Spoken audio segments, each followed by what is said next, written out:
तब्दीली के साथ बदलते भारत की शान।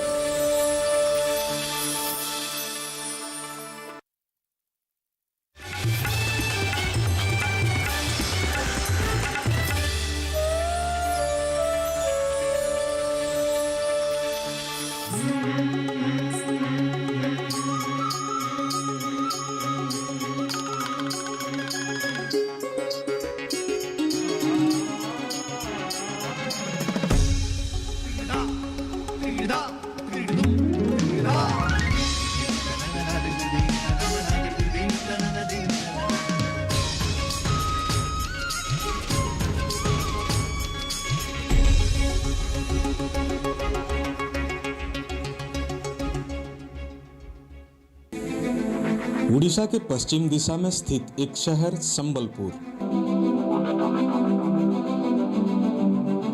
संबलपुर की जीविका का मुख्य स्रोत है कृषि।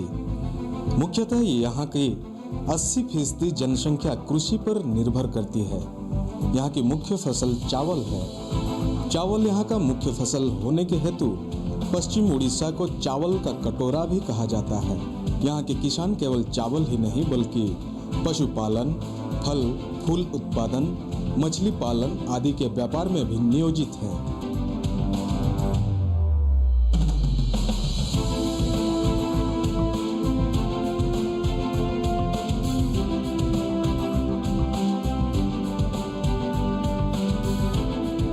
आज के आधुनिक युग में अनेक युवा पीढ़ी आधुनिक योजनाओं को अपनाने लगे हैं ताकि ज्यादा से ज्यादा रोजगार कर सकें। ऐसे ही एक युवा हैं सौरभ सामंतराय, जिन्होंने आधुनिक पद्धति से मछली पालन करके युवाओं के बीच उदाहरण बन सके हैं। उनसे साक्षात्कार करने हम कुछ युवा कृषकों के साथ सिकिड्डी गांव की ओर बढ़े। संबलपुर शहर के NH 53 मार्ग से होकर रायपुर की ओर यात्रा करते समय हमें रास्ते में हीराकुद बांध की खूबसूरती ने आकर्षित कर लिया। संबलपुर से लगभग 15 किलोमीटर दूर स्थित एशिया का सर्वबृहत मिट्टी का बांध हीराकुद बांध। यह बांध महानदी के ऊपर अपनी नींव रखता है। मुख्य बांध को जोड़ती है 2 तटबंध, बाएं तटबंध और दाएं तटबंध। हीराकुद जलबांध की विशाल जलराशि एवं मनोरम वातावरण अपनी ओर पर्यटकों को आकृष्ट करती है।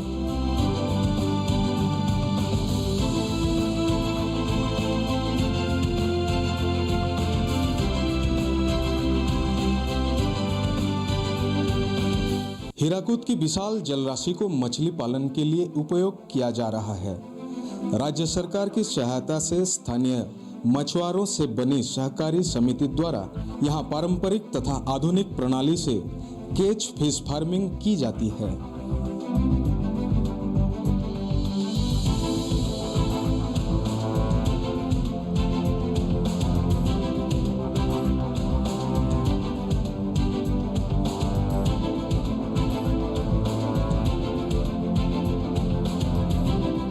यहाँ की अद्भुत सुंदरता को अपने हृदय में कैद करने के बाद हम अपने गंतव्य स्थल सिकिड्डी गांव की ओर बढ़े।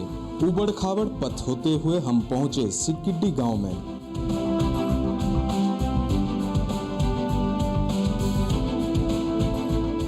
गांव के छोर पर स्थित सौरभ सामंतराय का Aruna biofloc fish farm.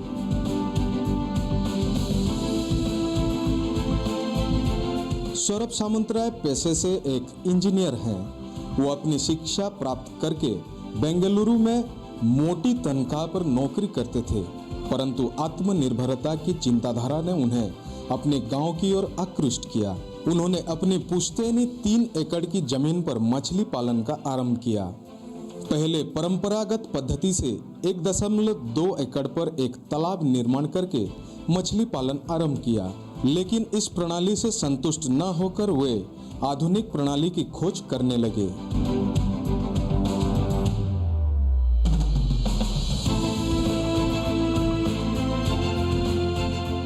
Biofloc प्रणाली की जानकारी लेकर अपने गांव लौटने के बाद अपने पिता की सहायता से उन्होंने आरंभ किया अरुणा बायोफ्लक फिश फार्म। इस प्रणाली में सरकार ने पूर्ण रूप से उनकी सहायता की।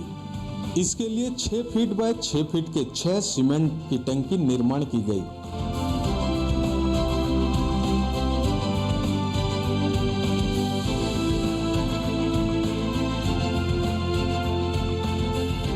टंकियों को पानी की सप्लाई नल से की जाती है। इसमें लगाए गए सारे पंप सौर ऊर्जा से चलते हैं। अपने फार्म को निरंतर चलाए रखने के लिए वे सौर ऊर्जा, जनरेटर और बिजली का उपयोग करते हैं। टंकियों के ताप नियंत्रण के लिए उन्होंने ग्रीन हाउस का निर्माण किया है।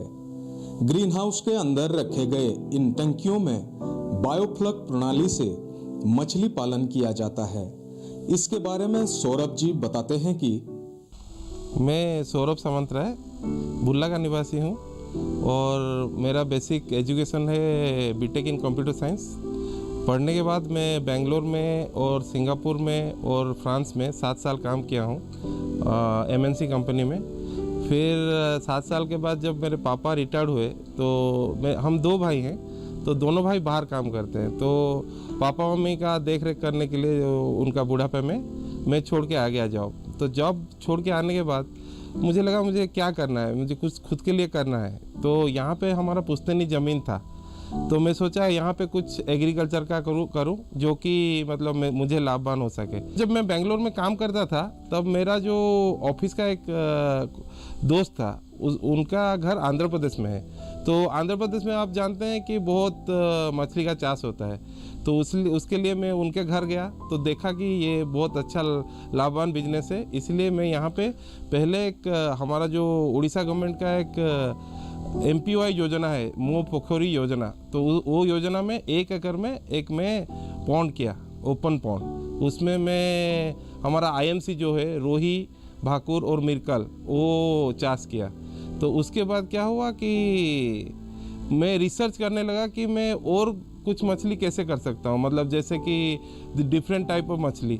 तो उसके लिए मैं जब रिसर्च करने लगा तो मुझे पता चला कि हमारा इंडोनेशिया में एक इजराइल का टेक्नोलॉजी में कर रहे हैं फार्मिंग। तो उसके लिए मैं इंडोनेशिया गया, वहाँ पे 7 दिन का ट्रेनिंग लिया ये बायोफ्लॉक का।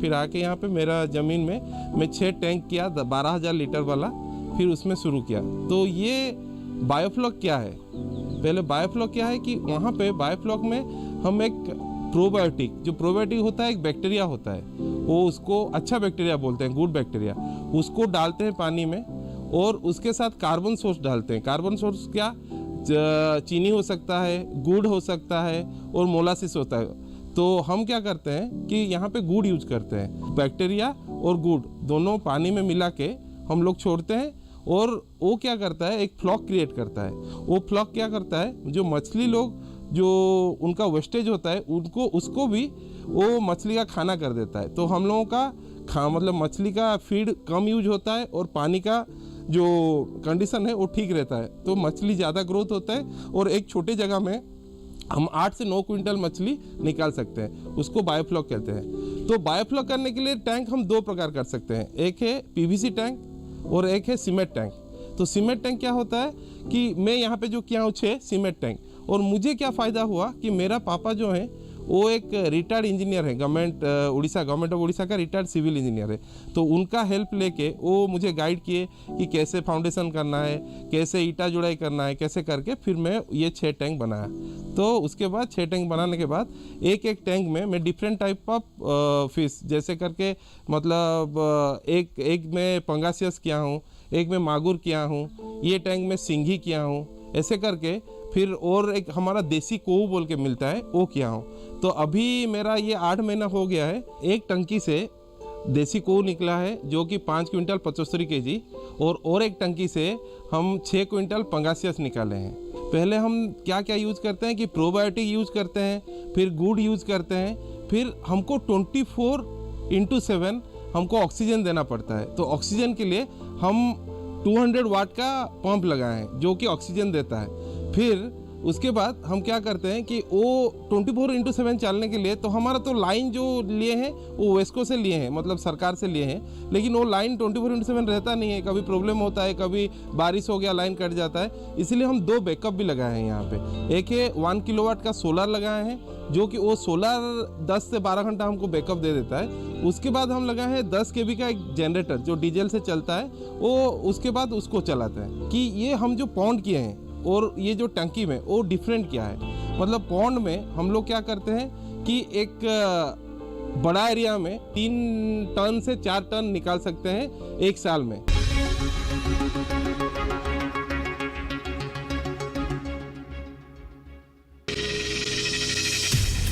आपकी जीवन शैली और जीने के अंदाज को टटोलता कार्यक्रम, जहां हर दर्द के हमदर्द होते हैं हम और पूछते हैं आपसे, कैसे हैं आप? कैसे हैं आप? कैसे हैं आप? जीवन को एक नए अंदाज से जोड़ता एक ज्ञानवर्धक कार्यक्रम, कैसे हैं आप? रविवार सुबह 10:05 पर।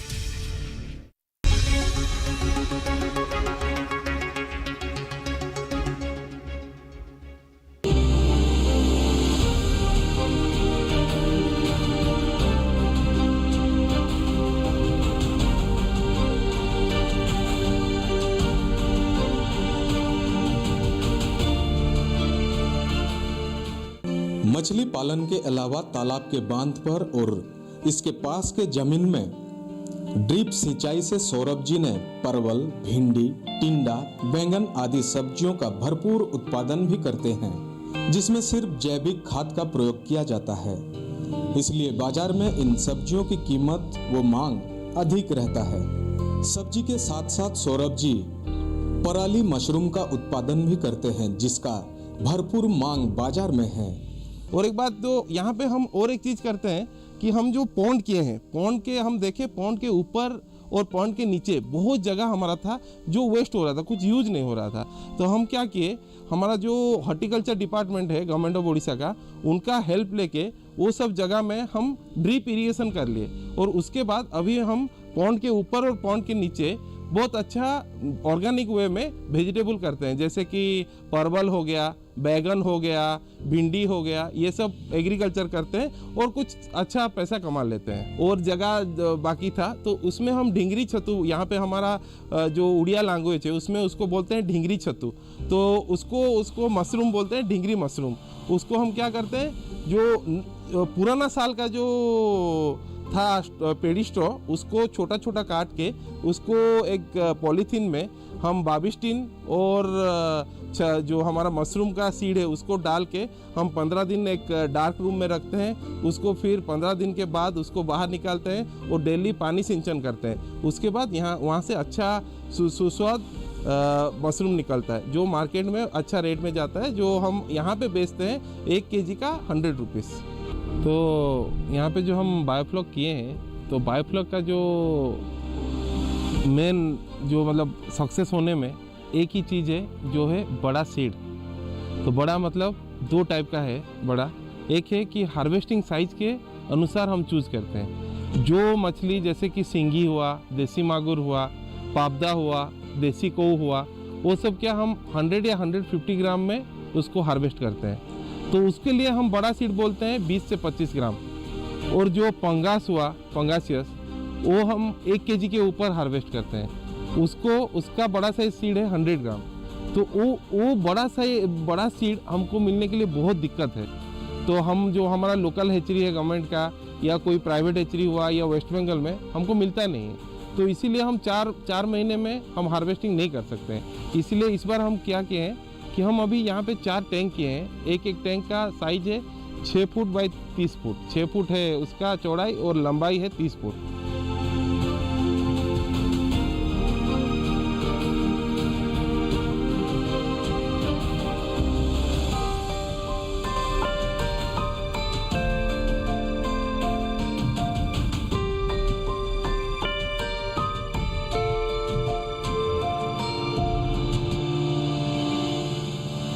पास के गांव के कई लोगों को अपने फार्म में काम देकर उनको रोजगार प्रदान कर रहे हैं। फार्म के एक कर्मचारी इसके बारे में कहते हैं कि मेरा नाम गंगाधर माझी है। मैं बरगढ़ डिस्ट्रिक्ट से हूँ। यहाँ से 1 साल से काम कर रहा हूँ। मछली का फार्म है। मछली को दिन में 2 बार खाना देना पड़ता है और 2 दिन में एमोनिया और पीएच टेस्ट करना पड़ता है। 10-12 दिन के बाद पानी चेंज करना पड़ता है।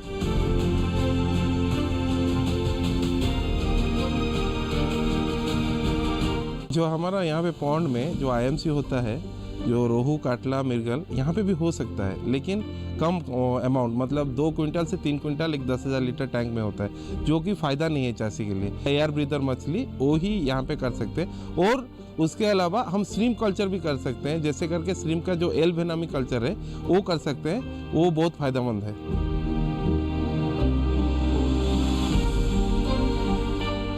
मेरा नाम जितेंद्र सड़ंगे फ्रॉम गुड़बोगा, डिस्ट्रिक्ट बरगढ़। मैं यहाँ अरुणा बायोफ्लॉक फार्मिंग में आया था। सौरभ भैया से मुझे ट्रेनिंग मिला है और मैं यहाँ से सीख कर 6 टैंक बनाकर अपना फिश फार्मिंग स्टार्ट कर लिया हूँ।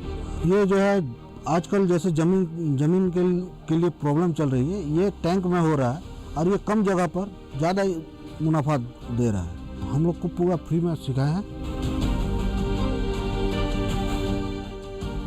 सौरभ जी के आधुनिक प्रणाली के बारे में जानकारी हासिल करने के लिए कई युवा उनके फार्म आते हैं। सौरभ जी उनको बायोफ्लॉक प्रणाली के बारे में निःशुल्क शिक्षा प्रदान करते हैं। उनका लक्ष्य सभी लोगों को लेकर एक सहकारी समिति का गठन करके सामूहिक उन्नति एवं विकास करना है।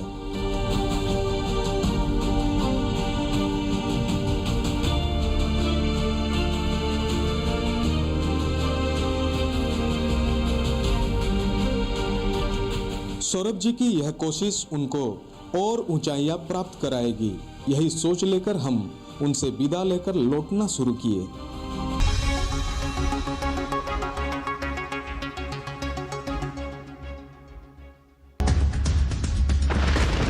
रफ्तार के साथ मौसम के बदलाव की हर खबर, मौसम खबर लाइव देखिए सुबह 8 बजे और 10 बजे, दोपहर 12 बजे और 2 बजे।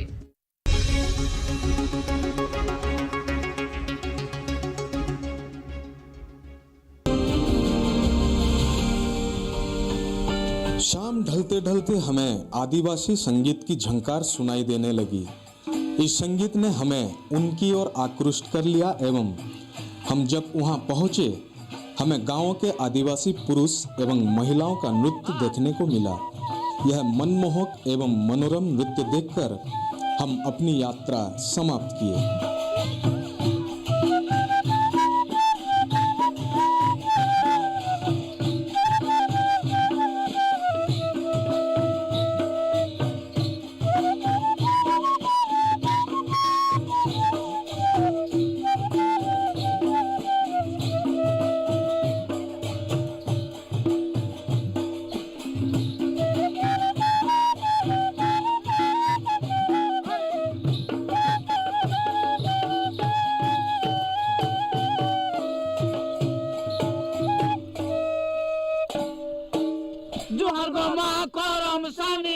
पुत्री के पुत्र दानी, अपुत्री के पुत्र दानी, जोहार दो माँ को रमसानी, अपुत्री के पुत्र दानी, अपुत्री के पुत्र दानी। तोर पादे करूछे दईनी गो माँ को रमसानी, तोर पादे करूछे दईनी, तोर पादे करूछे दईनी गो माँ करम सानी, तोर पादे करूछे दईनी। धनी के धन देऊ आनी गो माँ करम सानी, तोर पादे करूछे दईनी। धनी के धन देऊ आनी गो माँ करम सानी, तोर पादे करूछे दईनी। हाँ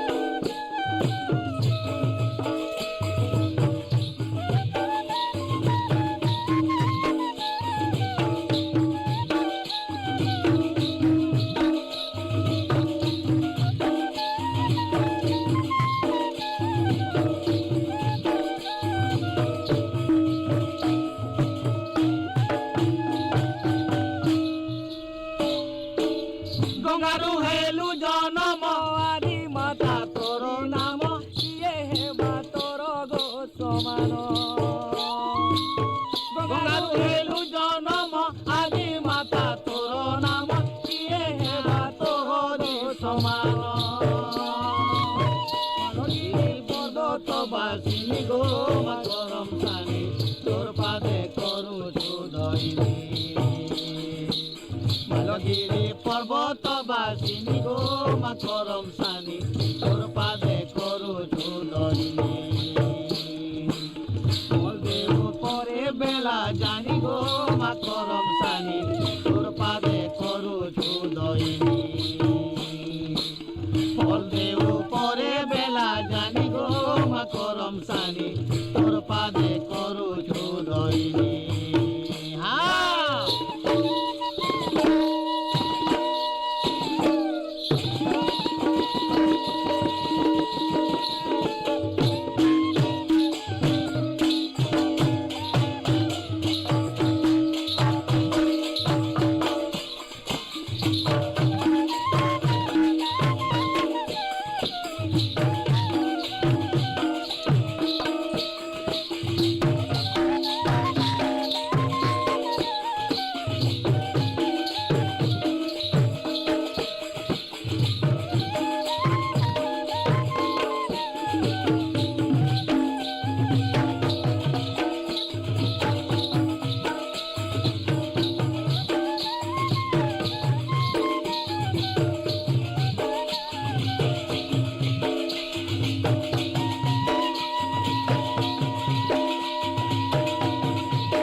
जलते सूरज में तपकर पथरीली जमीन पर सींची है इन्होंने कामयाबी।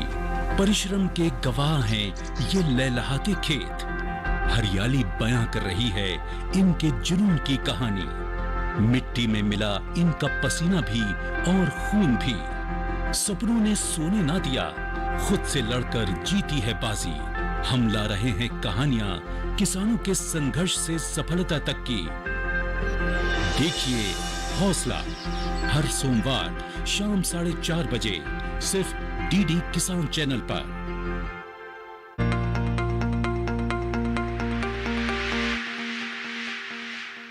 आजकल तो फल के नाम पर सब जहर खा रहे हैं, इसीलिए मैंने सोचा कि जहर मुक्त खेती ही करूंगा। उसी वजह से मैंने ऑर्गेनिक बगीचा ही खोला है। लेकिन इस जैविक उत्पादन में मुझे जितना दाम मिलना चाहिए था उतना मिला नहीं। मैं एक सचेतन नागरिक होने के नाते ये काम कर रहा हूँ। हमारे यहाँ जब लोग बीमार पड़ते हैं तभी फल खाना शुरू कर देते हैं, वो भी जहर मुक्त नहीं है। इसलिए मैंने अपना फायदा ना सोचते हुए ये खेती शुरू की, और वही वजह है कि मैंने ऑर्गेनिक बागीचा लगाया। हेमैन और उनके साथी केले की बगीचा को दिन रात अपने बच्चों की तरह प्यार के नजर से देखते हैं। वो अपने घर में ही वर्मी कंपोस्ट यानी केचू खाद उत्पादन करते हैं और उसी जैविक खाद से ही खेती करते हैं।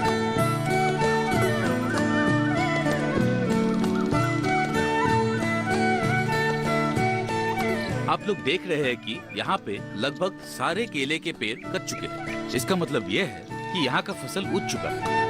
ये लोग ऐसे खेती करते हैं कि अगर एक तरफ के पेड़ कट जाए तो दूसरी तरफ तैयार हो जाए। अगर 1 बीघा जमीन पर इस केले की खेती करूं, तो वहाँ 250 से 300 केले के पौधे आते हैं। फसल उठने के बाद हमें एक एक पौधे में 300 रुपये मिलते हैं। धोनुभांगा का ये इलाका चारों ओर से जंगल और पहाड़ से घिरे हुए हैं। यहाँ दिन में ही हाथी का झुंड निकलते हैं और केले की बगिया को हानि पहुँचाता है। फिर भी वे हिम्मत नहीं हारे। हाथी से अपने बगिया को बचाने के लिए दिन रात कड़ी नजर रखते हैं। हाथी जितना भी खेती को हानि क्यों ना पहुंचाए, वो कभी नाराज नहीं होते, क्योंकि हाथी को भी इस जगह में रहने का पूरा अधिकार है। दिन भर की मेहनत की थकान दूर करने के लिए वे रात को नाच गाना का कार्यक्रम भी रखते हैं, ताकि अपना मनोरंजन भी हो और बगिया भी सुरक्षित रहे।